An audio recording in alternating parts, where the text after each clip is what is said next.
It is now time to introduce you all to an agile tool called the Modern Marketing Reckoner, our annual signature property to help marketeers build winning marketing organizations. This is a key narrative for the year, and hence signature initiatives such as the annual report and impact are reflective of it. This is an initiative by MMA and Group M.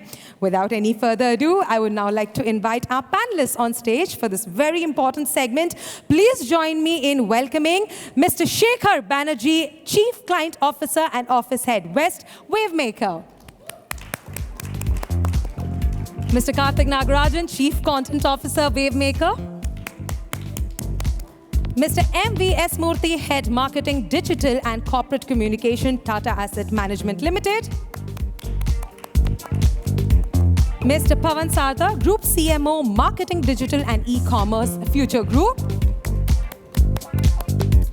Ms. Monica Khurana, Country Head and Board Member, India, MMA Global India. And our moderator for this session, Mr. Vineet R. Ahuja, Managing Director, Strategy and Consulting, Accenture India. Ladies and gentlemen, let's welcome our panelists and moderator with a huge round of applause. Come on. Thank you very much. As part of my introduction, other than what Nisha said, I am also on the board of MMA India. Absolute pleasure to have contributed to this modern day reckoner, this report that's being launched. 50 eminent thought leaders have contributed, several of whom are in the room, all and many of them on the stage. So once again, an absolute pleasure to be speaking to Monica, Karthik, Pawan, Shekhar and MVS. Welcome once again. Thanks. Right? Thanks. Thank you. Let's start with, if you had to describe this WMO or winning marketing organization in one word, what would that one word mean for you? Should we start from this end, MVS? I think winning marketing organizations are like transformers. The one word is transformers. They're agile, they're adaptive, and they're aggressive. Right. Pawan? Dynamic. Dynamic. All right, super, Shekhar. You know, we are releasing a reckoner of 300 pages. And now you're asking us to put one word to it. Yes. Yeah, lovely. But I think in a simple way, marketing organization to a CX organization. All right. Interesting. Yeah, I'll probably go with culture decoding. It's 2 words, I'm sorry. Monica? My one word would be change makers. As the faster you transform, the quicker right. you win. All right. My one word would be personalization. And that's what I have spoken in my part, page 95. That apart. Let's start with Karthik, maybe, right? So, as the ecosystem changes, I see in the report that you and your colleagues have authored, they have brought a very vivid analogy, and that's what I would want to start with, that marketing is evolving from being a slow dance to being a Shiv Tandav, right? Sounds very interesting. Can you throw more light, and what's the implication for us? Yeah, okay. So I think I would recommend all of you read Tushar Vyas, who's the author of the statement you just made, his article, which is part of the report. It's a very fascinating article. I think the part you're referring to is he recounts the conversation he had with Shekhar Kapoor in one of the events that we had, where Shekhar referred to marketing of today as a Tandav. It's a Shiv Tandav. But I think the analogy really is that advertising was very simple 30 years back, right? A great idea becomes a great commercial, and then people enjoy it. It was very brands talking to audience sort of a thing. But what's happening now is, and the reason Tandav is an analogy to it is there are 2-3 angles to this. One is everything is not happening at the same pace, right? There is parts of it which is happening at breakneck speed, and parts which are happening which is very slow. But it's not so much about the speed, but the rhythm, that matters. And of course, unlike a slow waltz in a Tandav, the audience are also as much part of the vibe as the dancer is. So that's the analogy pretty much. Appreciate. As I said, I appreciate the vividness of the analogy, and I also appreciate giving credit to the originator of the thought, right, Shekhar Kapur. That's an interesting one. A slight digression for the audience. The intent is that in this 30-minute session, we keep anywhere between 5 to up to 10 minutes, the last for Q&A. If need be, we'll hold back on questions, but that's absolutely the intent, right? Coming back and sticking on to that thought, and maybe this time to Shekhar, right? What makes winning marketing organizations distinctive in your experience? Let me lift it from what Karthik, the analogy Karthik was talking about. There is a fundamental change that has happened in marketing. There was a strong belief that there's a marketing funnel, you aggregate a lot of consumers, there's a narrowing funnel, and there's something which is very popularly known as awareness to trial ratio, and people were happy with it. They believe that if you're a big brand, consumers, if not today, will come back tomorrow to you. And the big disruption that has happened is they're not coming back. In fact, what is happening is we have to see this as a cycle. Like any dance movement, only you can imagine it now, like a cycle, where people are in a priming stage where they're building opinion about brands, and then people move into an active stage where they're actually going out and buying.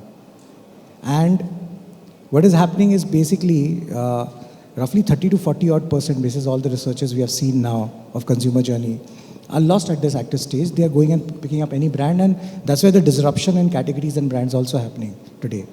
So it means that any marketing function to be successful in today's time need to think very differently, and that's something which we are trying to also capture in this Reckoner, which is about the different experiences that you create or the value exchanges that you create.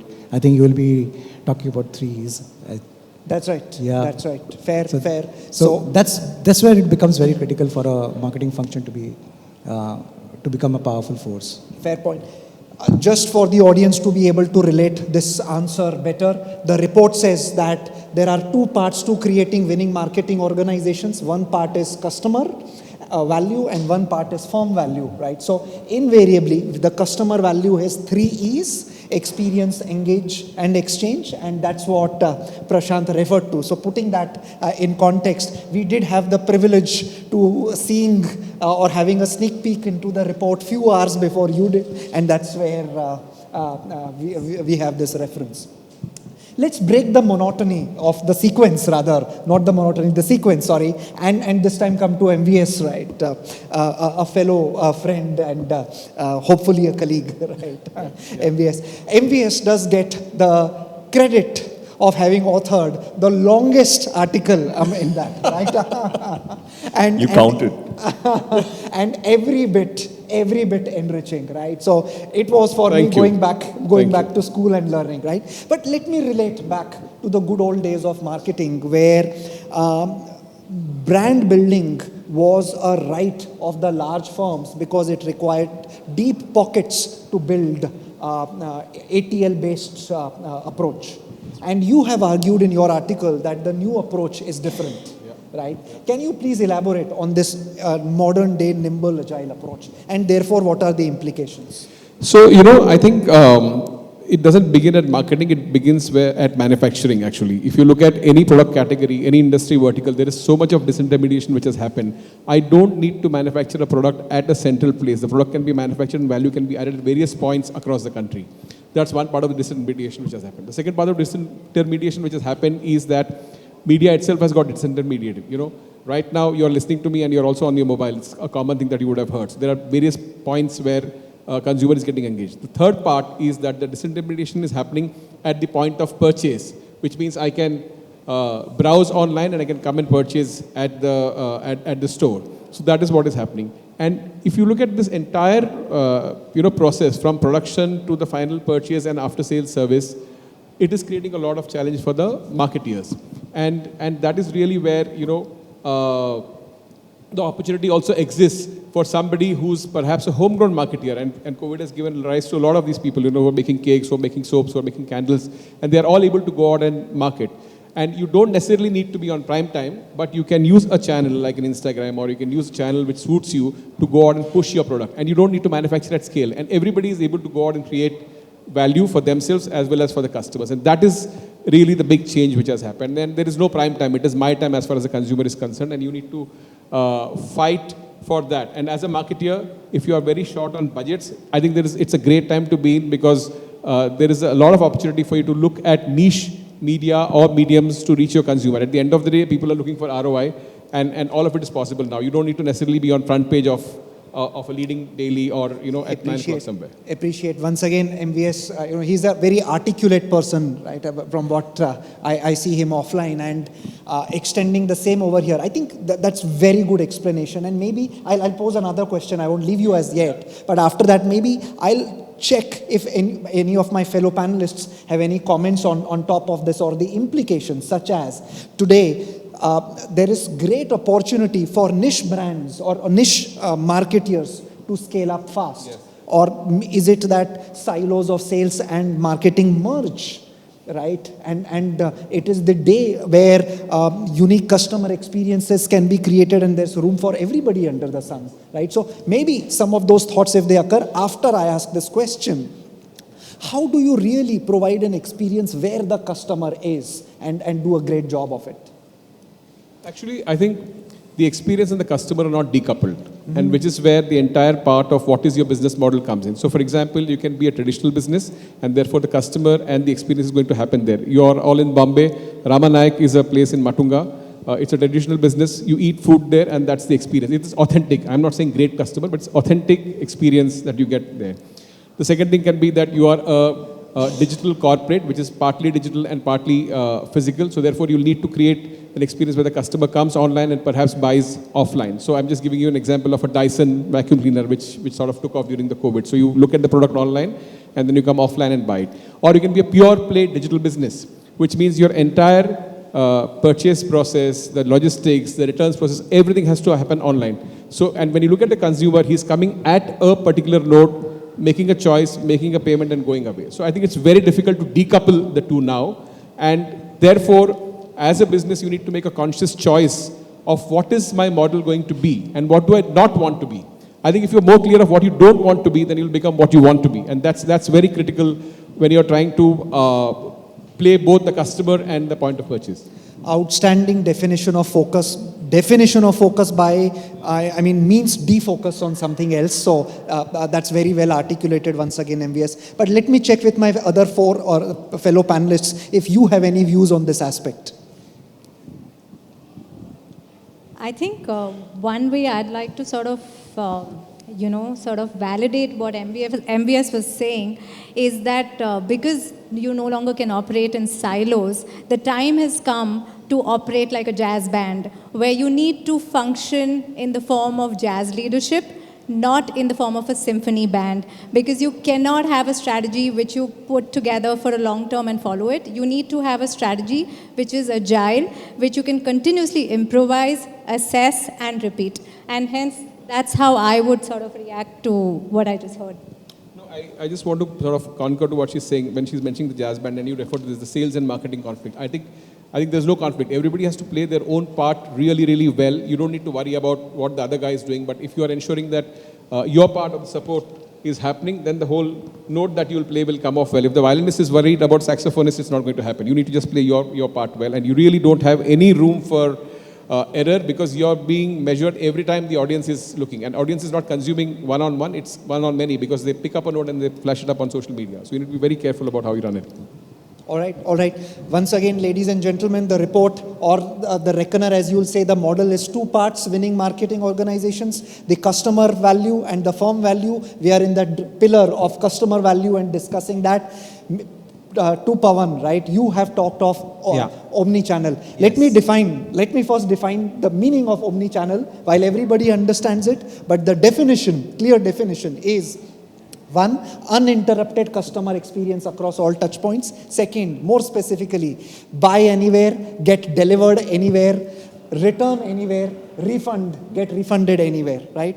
So, sounds very fancy and sounds very good, but how practical is it, especially in countries like India? And how have you deployed this to your own brand at Future? Yeah.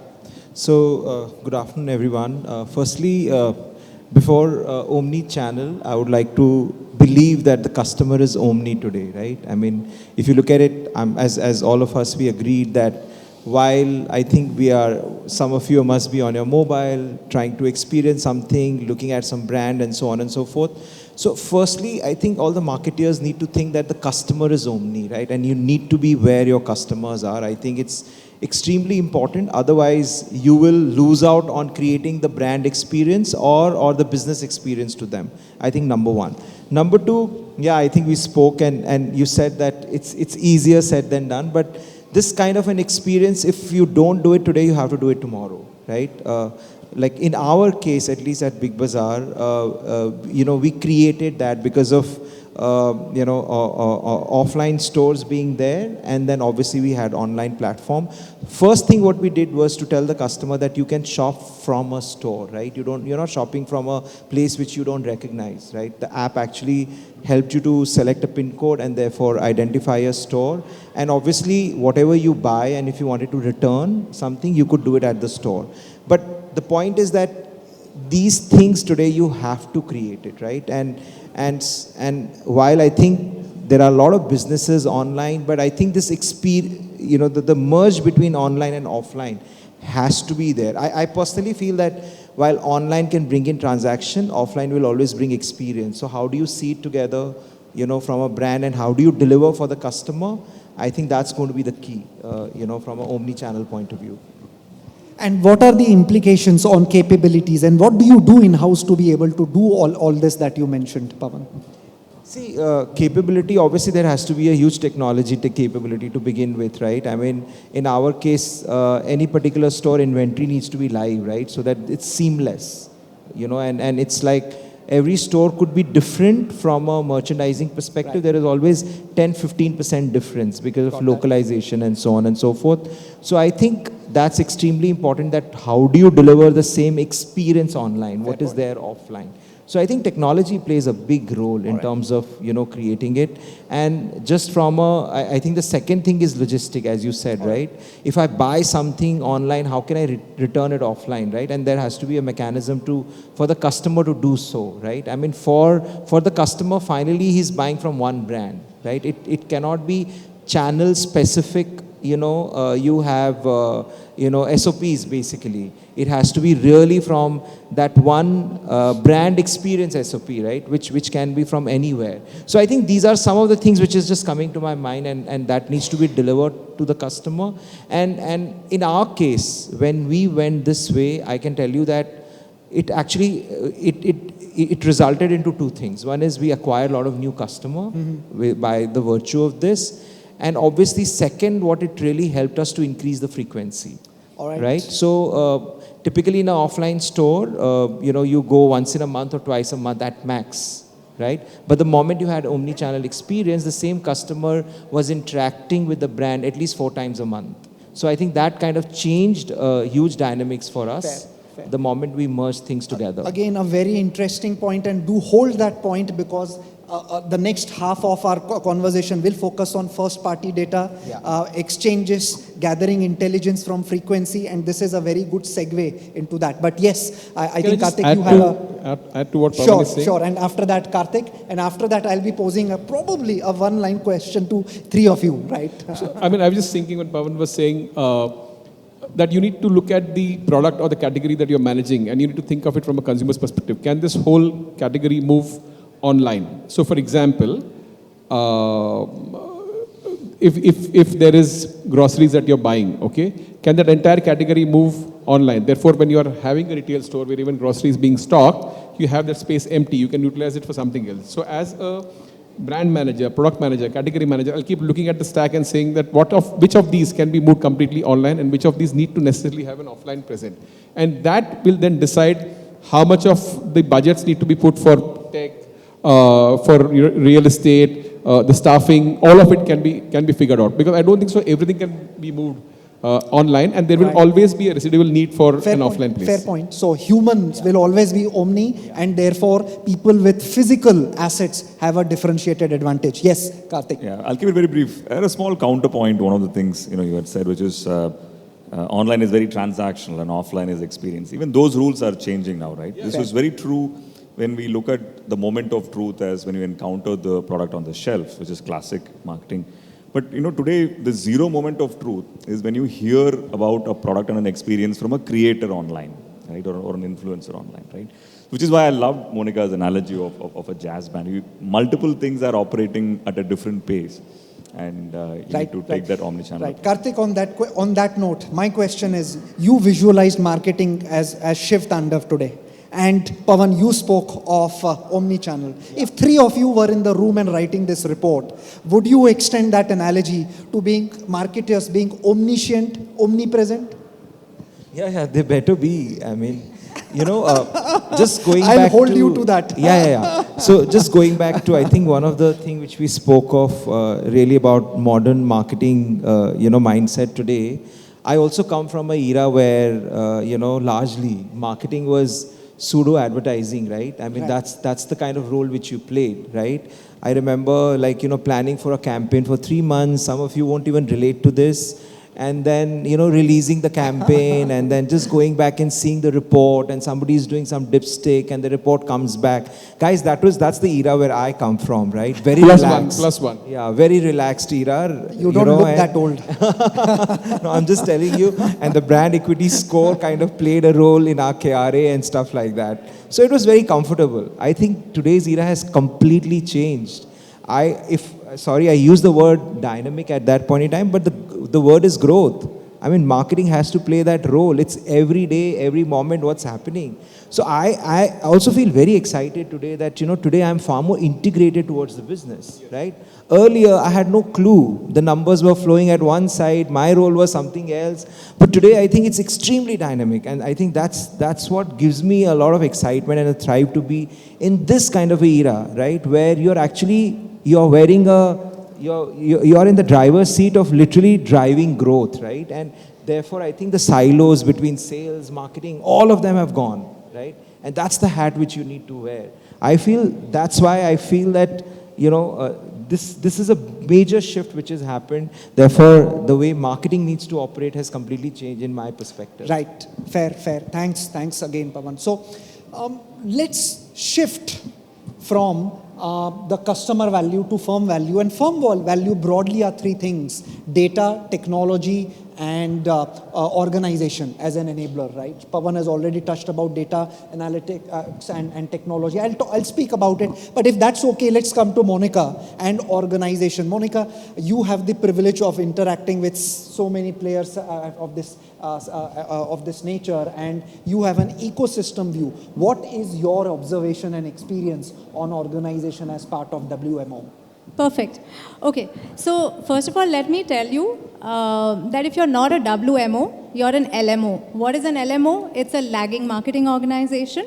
And that's how we sort of have a parallel that we've kind of worked out, and just so that it gives me context to explain what Vineet is asking. So we've seen both kinds. We've seen WMOs which are really winning in business, and we've seen the LMOs which are really lagging. The ones which are winning, why are they winning? They're winning because they've learned how to be decentralized. They're winning because they're externally connected. They're winning because they've built diverse capabilities in-house and externally collaborated for it. And also because they are following Jazz leadership within their organization to ensure that they work in a very cohesive, collaborative manner. And these have been observations where we've seen marketers who have adopted some of these practices are doing well. The ones who have not are totally lagging behind. And in fact, whilst I hand this back to Vineet, I have to tell you, because we're talking about the report, there is a data point in the report which says that if you improve your capability fit by 1%, you will see an increase in your sales growth by 2.5x and an increase in your market value by 2.35x. And that's not something one can discount, right? So that's where this comes from. All right, I'm happy to learn about LMO, but when you started if you're not WMO, you're LMO. I was almost wondering if it's like you are with us or you're against us, right? I was just telling you, if you're not WMO, what are you? In fact, I was wondering, LMO, WMO, what will the CMO do? So, yeah, I think the overall the role of CMO also is going to be changing quite a lot because of this. Fair. Yeah. Okay, so let's do this in the interest of time, maybe, right? And we should leave some time for Q&A. I might skip the part of one key takeaway, or maybe we would, right? But before that, let's have a smallish conversation of first-party data. I mean, that it is here and now, and it's a problem statement, and then I will wrap that up with the implication on technology and data, right? So first-party data, any views, Pawan or Shekhar? Should I go first? Yeah. Good. Yeah. So, first party data is a very, very broad subject. It has implication not just from a marketing organization, but overall as an organization, as a structure, because it pans out from new product development to channel management to obviously marketing ROI, which is very, very obvious, which comes in. So when we look at first party data, and the subject matter in itself is super complex, but in simply put, you can break it down into 3 waves. From a marketing organization perspective, the first wave will be where you can actually here and now, which is right now we are in the space, you can improve your ROI and you can improve your conversion. That is where if you use the first party data is the most prevalent use cases at this point of time. The second wave will be around consent-based marketing, where this will be the only special weapon you have in your marketing arsenal to actually deliver much more richer connect with your consumers and therefore have a distinctive advantage in the market. And the third wave, which is we are very interested and we are watching it very carefully, is the Web 3.0 rollout and decentralization of data when it happens. With that, how the first party data usage pans out, especially the role of walled gardens will be coming down, and therefore how it starts panning out is a very different case. So Anil was there earlier in the meeting, Karthik was speaking to him. For Mondelez, we are doing extensive work. We do roughly around 110 to 120 use cases on first party data already, and we are planning for it. It's an amazing, amazing journey. Complex, but it needs an entire organizational thinking on this, because use cases is not about marketing ROI only. And that's a very good segue into my piece of technology. Where the point you are leaving with is, can first party data strategy be a source of competitive advantage? The answer is yes, because research says that consumers demand personalization. They are willing to pay a premium for it. They are willing to share their personal data, provided, of course, the data is handled in a sensitive and a secure manner. And yet, companies are not able to meet this need. This unfulfilled need is a source of business opportunity. The missing part of the puzzle in being able to offer this is MarTech, right? In fact, I'll go back to that same Shiv Tandav analogy. It means lot of rigor, vigor, and lot of energy. Per se, that aspect is also draining and not sustainable or scalable. And hence, I visualize success. I read this somewhere, that success as being like a duck in the water. Appear calm and unruffled on the surface, but paddle like crazy underneath. This paddling like crazy should be automated through technology. So all of that, Tandav, if that can be taken to the back end and automated, human bandwidth can be liberated to doing more creative tasks. In fact, we envision that the function of marketing can transcend from business of communication to orchestrating enriching consumer experiences. On that note, one key takeaway from all of you, one line each, and then maybe 3 questions from the audience. This sequence this time, Monica? Okay, why not? Okay, actually this key takeaway is something which I'm going to represent on behalf of our member community, because that's the takeaway which has become the genesis of this report theme that we released.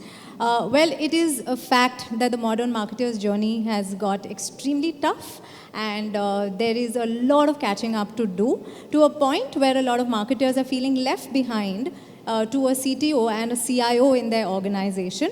Hence, they do feel the need to learn from their peers. They do feel the need to catch up. And this particular toolkit is essentially a step in that direction to empower and enable their professional and personal journey, and to finally make them a part of the community of change makers and change agents, which we spoke about in the beginning, and which was my one word for building winning marketing organizations. All right, Karthik, one short sentence. I think Monica's analogy of jazz leadership sort of says it all. All right, Shekhar. Okay. I'm going to put in a different thing, but keep it very short. Is that it will be very important how marketing organization harness the data that is coming to them. All right. Is a Pavan. Change makers. All right. Yes, MVS. Great marketing organizations need to have irrational aspiration. All right. CX. I'm a transformer. So yes, CX of future. With that, let's open up for 2-3 questions, if that's okay. Right, we could be a couple of minutes over time, but that's okay. If there are any questions from the audience. I see a hand. We will stop at 3 max. Again, request the respondents to be short and to the point. And the question. Do you need the mic? Do I come down? They're deciding to ask the tougher question or the simple question. Is there consensus in deciding who will ask, or do you need the mic? So we're getting the mic. We're getting Here. the mic. Yeah. No, the team is getting the mic. We can share one. We'll borrow the mics. We'll Can I share get a our mic? mics. Yeah. Thank you so much. Thank you. So I have a question for the panel. What's the role of technology, the evolution of technology with blockchain and everything, and how does the consumer utilize that when it comes to first-party data and management by the brands like Mondelez, etc.? How does consumer behave in that? Okay, let me take this one because I gave the reference of Mondelez also. You know, there are multiple technologies which are at play, whether it is a blockchain you're talking about or the data spine brands are building. But in a very simple thing, I will say technology is the back end. Magic happens when consumers don't see the technology. So the front end has to be is where you have to focus on. Technology plays in the back end. So, and when consumers don't see it, it looks like magic to them. I think all I'll augment is, in digital, never be in love with the cool, be in love with the money, right? And to be able to orchestrate such experiences, a complex web is required, CDP, DMP, etc. I mean, as you rightly said, it should be invisible, but they should work in a synchrony, right? That's how, again, music is placed, synchrony. All right, any other question? Last question for the day. I see a lady, lady in the second row on the chair, if you can take the...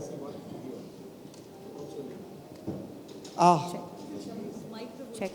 I mean, okay, that's the second question, the last question over there, right? Shall I go ahead? Cyrus has a question.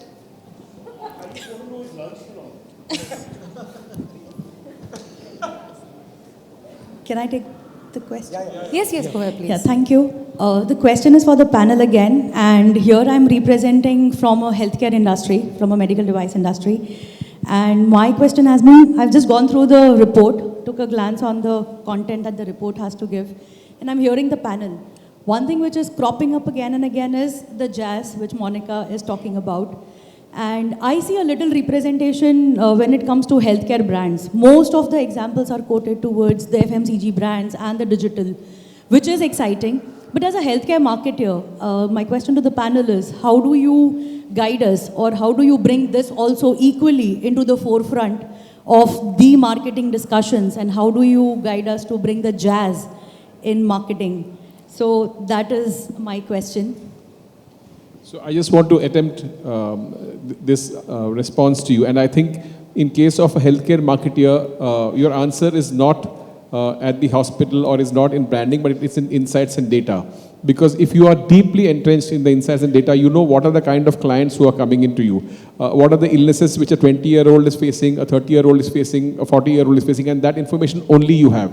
On the other end of the spectrum are the people who are treating those illnesses. So it can be nurses, it can be doctors, it can be other folks who are there. But if you can be the North Star on what is the kind of stuff happening internal to your ecosystem, whether you are a thyrocare or whether you are, a hospital, you will be able to direct the services of that institution to being relevant to the customer, which in turn means that customers of that type will keep coming. We hope that everybody will be well and there is no disease, but it clearly sharpens the focus of the organization as to what should be our next best product or service. All right, one last question and then we stop. Yeah. So my question is to all the panelists. What is that one thing that we need to do immediately right now to sort of, get on the path of becoming a winning marketing organization? Before anyone answers, I'm going to plug Evolve. What an Evolve? Make it a top management priority, C-suite priority, and everything else will follow. So, okay, I'll tell you this, and I was asked this question by my present boss, saying, but what do you want from me? So I report to the MD, and I said, as your CMO, you tell me the road to the boardroom. Because there are very few CMOs who are a part of the boards of companies. So I think at your age, and I'm hazarding a guess, you're much younger to me, I think that's the road that should set yourself up for. I think everything fall into place. And most importantly, spend money. Strategy is where money and resources are spent, right? All right, with that, let's put a stop, right, and pause this discussion, continue this offline, outside. Once again, many thanks to my fellow panelists. Absolute pleasure having this spontaneous discussion. Thank you, Monica, Thank you. Shekhar, Karthik, Pawan, MVS. Thank you all once again and wish you everybody a good day, and you've been a great audience.